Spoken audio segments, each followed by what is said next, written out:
लोग बहुत दुखी हैं। यहाँ के विधायकों से, यहाँ के सांसदों से, यहाँ के पार्षदों से, सबने भ्रष्टाचार का इतना बड़ा खेल खेल रखा है। सबसे पहला भ्रष्टाचार तो यहीं पे हो जाता है कि पार्टियां पैसे लेके टिकट देती हैं। जो आदमी पैसे देके टिकट लेके आएगा वो अपनी ही जेब भरने का काम करेगा। अरोड़ वंश धर्मशाला रोड है, वहाँ पे पब्लिक हेल्थ के द्वारा जो भ्रष्टाचार किया गया, आज तक उसकी कोई जांच नहीं हुई। हमारे यहाँ पे हंस मार्केट में अभी पीछे रेडियो के चालान काटे गए। मैं इनसे, प्रशासन से और चेयरमैन से पूछना चाहता हूँ कि आप किस बेस पे इनके चालान काट रहे हैं? क्या एक ये हमेशा के लिए मुद्दा ख़त्म होता है? मेरी सोच ये है यहाँ से भ्रष्टाचार को जड़ से ख़त्म करने की, नशे को जड़ से ख़त्म करने की। नमस्कार, मैं अनुपमा, आप देख रहे हैं फतेहाबाद टुडे। नगर परिषद के चेयरमैन पद के लिए मैदान में उतरने वालों की फहरिस्त में युवा नेता मुनीश मेहता का नाम भी टॉप 10 पे है। मुलेत गांव अलीका से मुनीश मेहता जी संबंध रखते हैं और किसानी परिवार से आते हैं। कहा जाता है कि मुनीश मेहता जी बचपन से ही, किशोरावस्था से ही जो है राजनीतिक में सक्रिय रहे हैं और रुचि भी उनकी रही है। बिजली मंत्री चौधरी रंजीत सिंह चौटाला के भी करीबी माने जाते हैं मुनीश मेहता जी। तो आज हमारे साथ मौजूद हैं, आइए राजनीतिक चर्चा करते हैं, उनसे खास बातचीत करते हैं। मेहता जी, बहुत बहुत स्वागत है आपका। आपका भी यहाँ पे आने के लिए बहुत बहुत स्वागत है अनुपमा जी, और आप सभी का। मेहता साहब, हम बात करें कि राजनीतिक करियर की आपकी शुरुआत कैसे हुई, हम पहले आपके थोड़ा सा पीछे जाना चाहते हैं कि आपकी राजनीति शुरुआत कैसे हुई, कैसे आप राजनीति में सक्रिय हुए? मैं सन 2000 से चौधरी रंजीत सिंह जी के साथ मिला हूँ और चौधरी रंजीत सिंह जी की कार्यशैली से प्रभावित होकर, उनका अपने वर्करों के प्रति प्यार देखकर, उनकी ईमानदारी से कार्य करने की उनका सिस्टम देखकर, उनसे प्रभावित होकर मैंने चौधरी रंजीत सिंह जी के साथ राजनीति में आना सही समझा। मेहता साहब, जैसे कि आपने बताया कि 2009 से आप रंजीत सिंह जी के साथ काम कर रहे हैं, इस दौरान कभी पार्टी भी आपने कोई ज्वाइन की है या सिर्फ राजनीति में या उनके साथ ही आप सक्रिय रहे हैं?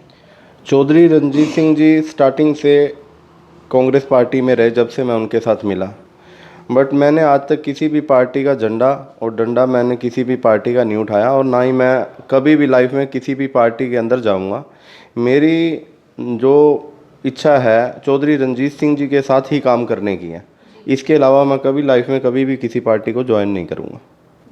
अभी हम बात करें कि कहा जाता है कि फैमिली की, अगर हम बात करें, फैमिली भी राजनीति से कहीं ना कहीं संबंध रखती है या सिर्फ आपका ही मन था या आपने ही जो रुचि है आपकी राजनीति में रही? हम बेसिकली गांव रामकली, जिला मुल्तान, पाकिस्तान से आए हुए हैं। मेरे दादा श्री गिरधारी लाल जी मेहता, जो हमारे देश का जब विभाजन हुआ था, हमारा बहुत गलत टाइम था हमारे देश में। जब वो टाइम आया था हमारे लिए, हमारे परिवार के लिए बहुत ही मुश्किल भरा दौर था। पैदल चल के पाकिस्तान से आए थे, तो हमने बहुत दुख देखे हैं, हमारे परिवार ने, हमारे समाज ने। और इस बात का सारे समाज को, सारे देश को पता ही है कि उस टाइम की क्या स्थिति थी हमारे देश की।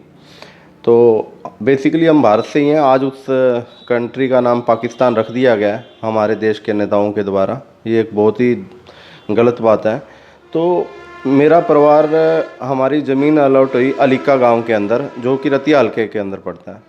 हमारा एक बहुत बड़ा परिवार है। तकरीबन अलीका गांव की सारी ज़मीन जितनी भी है, 80% ज़मीन हमारी ही विरासत है और हमारा एक बहुत बड़ा परिवार है। मैं उन सारे परिवार का तो नाम नहीं लेना चाहूँगा। मेरे फादर साहब के 3 भाई थे और उन तीनों में से मेरे फादर साहब बीच में थे और उनका मैं लड़का हूँ और हम 4 भाई हैं। और राजनीतिक परिवार, चाहे कोई भी राजनीतिक परिवार रहा है, चाहे चौधरी देवीलाल जी के टाइम से चौधरी ओम प्रकाश चौटाला जी रहे हैं, चौधरी बंसी लाल जी रहे हैं, तो चौधरी भजन लाल जी रहे हैं, तो इनको एक राजनीति करने के लिए एक बड़े परिवारों के समूह की ज़रूरत हमेशा पड़ती रही है। और हमारा परिवार सभी के साथ ही रहा है, टाइम टू टाइम जैसे रहा। बट हमारा मेन जो परिवार रहा है वो चौधरी देवीलाल जी की परिवार के साथ रहा है। उन्हीं की नीतियों के साथ चलने में विश्वास रखता है। तो मैं भी इसी परिवार के साथ जुड़ना पसंद करता था, इसलिए ही मैं चौधरी रंजीत सिंह जी के साथ जुड़ा हूँ। जी, मेहता साहब, अब फतेहाबाद की अगर बात करें, हम चेयरमैन के चुनाव होने वाले हैं।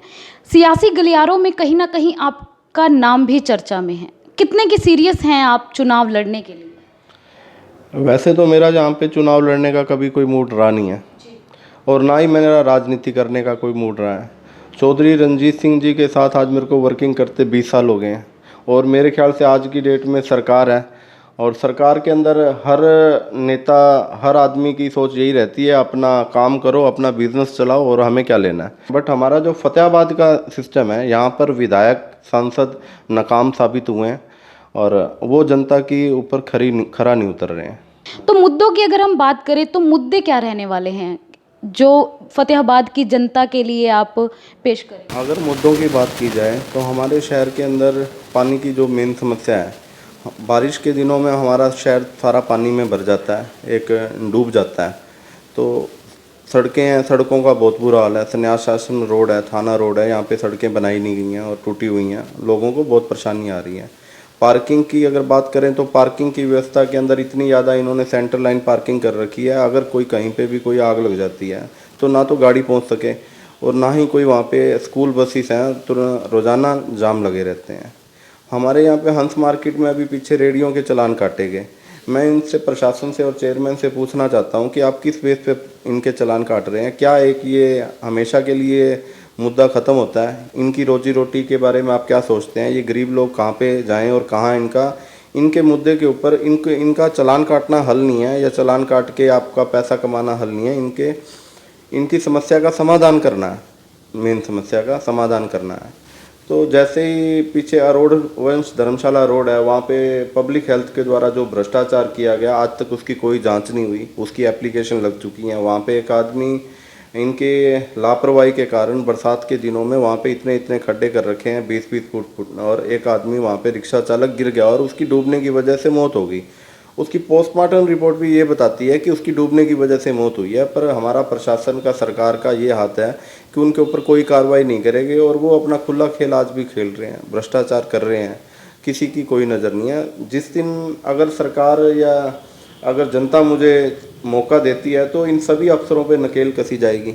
जो हमारे फतेहाबाद में जो मेन समस्या आ रही है वो नशे की समस्या आ रही है। नशा हर जगह फैल चुका है। यहाँ पे जितने भी नेता हैं, चाहे वो किसी भी पार्टी से हैं, जो वो चुनाव फाइट करते हैं, या तो वो पार्टी से टिकट खरीद कर आते हैं, और सबसे पहला भ्रष्टाचार तो यहीं पे हो जाता है कि पार्टियां पैसे लेके टिकट देती हैं। जो आदमी पैसे देके टिकट लेके आएगा वो अपनी ही जेब भरने का काम करेगा, वो जनता के काम करने में कभी विश्वास नहीं रखता है। और वही हम फेस कर रहे हैं आज की डेट में। लोग बहुत दुखी हैं, यहाँ के विधायकों से, यहाँ के सांसदों से, यहाँ के पार्षदों से। सबने भ्रष्टाचार का इतना बड़ा खेल खेल रखा है। ये एक बहुत बड़ा इन्होंने संगठन बना रखा है। संगठन होना चाहिए युवा समाज का काम करने का। इन्होंने एक भ्रष्टाचार का संगठन बना रखा है। अफसरशाही हैवी कर रखी है। अफसर किसी की कोई सुनता नहीं है। आप डीसी के ऑफिस में चले जाओ, आप एक्सीएन के ऑफिस में चले जाओ, पब्लिक हेल्थ में चले जाओ, इरिगेशन में चले जाओ, कॉर्पोरेशन में चले जाओ, सब जगह आपको लंबी कतारें देखने को मिलेंगी। किसी का कोई काम नहीं होता। सुबह लोग जाते हैं, उन लोगों के डेली नीड्स हैं, उनको अपने घर का भी काम करना है। एक आदमी सिलेंडर भरवाने जा रहा है, कोई राशन लेने जा रहा है, कोई किसान है, उसको अपनी खेती बाड़ी का काम करना है। उनको इन चीज़ों से भटकाकर उनको सारा दिन, एक आदमी रतिया हल्के से चल के आता है डीसी के ऑफिस में, सारा दिन बस पे अपना किराया भर के आता है और फिर वापस जाता है, उसका काम नहीं होता। तो बहुत लोग मजबूर हैं, काम हो नहीं रहा। अगर मैं चेयरमैन ही में, जनता मुझे मौका देती है, अगर मैं चुनाव जीतता हूँ और मेरे को सेवा करने का मौका मिलता है, तो मैं सिर्फ चेयरमैन ही तक सीमित नहीं रहूँगा। मेरी सोच ये है यहाँ से भ्रष्टाचार को जड़ से ख़त्म करने की, नशे को जड़ से ख़त्म करने की, और मैं विश्वास दिलाता हूँ कि काफ़ी हद तक इस पर अंकुश लगाऊंगा। हमारे प्रधान है यहाँ पर नगर परिषद के चेयरमैन नागपाल, वो कोई भी काम नहीं कर रहे हैं। अभी पीछे का मुद्दा उठा लेते हैं, चिल्ली का। तो चिल्ली की पैमाइश के अंदर इतना गोलमाल किया गया है, तो जहाँ पर जो सरकार के नुमाइंदे हैं, उनके चिल्ली के आसपास उनकी घर हैं जो कि उन्होंने कब्जा कर रखे हैं। तो मैं ये पूछना चाहता हूँ कि नगर परिषद ने उस जो गवर्नमेंट ने उसकी पैमाइश करी थी, उनके अंदर राजनीतिक आकाओं के घर क्यों छोड़ दिए गए? सबसे पहले मैं चेयरमैन बनने के बाद चिल्ली की पैमाइश दोबारा से करवाऊंगा, एक प्लॉट वहाँ से निकलवाऊंगा और वहाँ पे जितना भी भ्रष्टाचार है वो ख़त्म करूँगा। हर जगह आप कोई भी मुद्दा उठा के देख लो, आपको कहीं ना कहीं भ्रष्टाचार मिलेगा ही मिलेगा। आज चुनाव में बहुत बड़े बड़े नेता और दिग्गज नेताओं के नाम हैं, उनसे कैसे फाइट करेंगे, कैसा सामना करेंगे? निर्दलीय को आखिरकार कहीं ना कहीं दिक्कतों का तो सामना करना ही पड़ता पहली बात तो मुझे ऐसा कोई बड़ा नेता या नज़र आता ही नहीं है चुनाव में।